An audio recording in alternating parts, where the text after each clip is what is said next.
These mutants, blood meal for the plant that's plowed.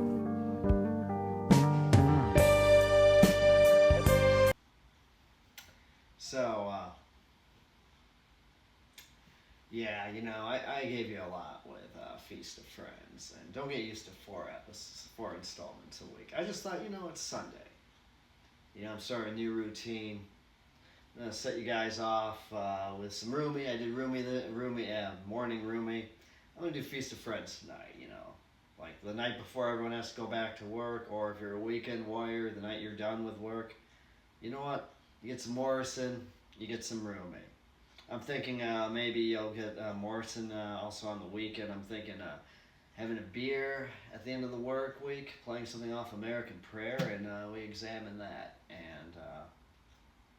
And that's a good plan. And somewhere in the middle of the week, break it up with some Morrison as well. And tomorrow you get a bonus. I will be reading my poem published by Mad Swirl called Holy Fool. And so, you know, you get more of me than you actually want.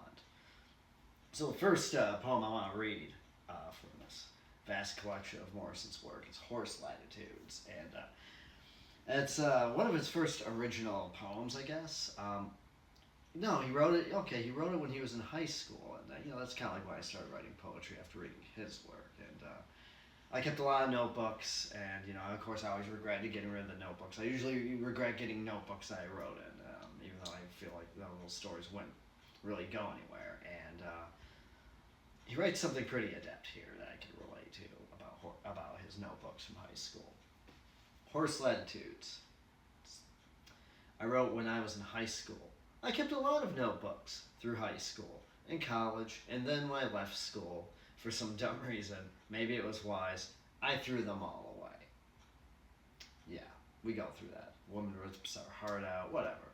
We just fucking get rid of things. It's a new transition. I mean, shit, I shaved my head. Well, it's actually about fucking 90 out there, so, but I'm bringing the hair back again. I missed my hair. There's nothing I can think of that I'd rather have in my possession right now than those 2 or 3 lost notebooks. Fuck yeah. I was thinking of being hypnotized or, you know, taking sodium pentothal or, you know, it's bad. It's actually truth serum, and I probably mispronounced that, whatever, to try to remember. Because I wrote in those books night after night. But maybe if I'd never thrown them away, I'd never have written anything original. And that's true. Same here. But you know, I'm nowhere on the level of fucking Jim Morrison. Because there were mainly accumulations of things that I'd read or heard, like quotes from books. I think if I'd never gotten rid of them, I'd never been free.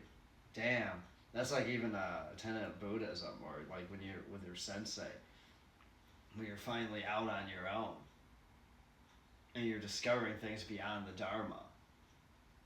Interacting with the universal lucid shit. So I want to read some Horse Latitudes to you. And here we go. Horse Latitudes. You know, it's I like to think of it as a nautical horror.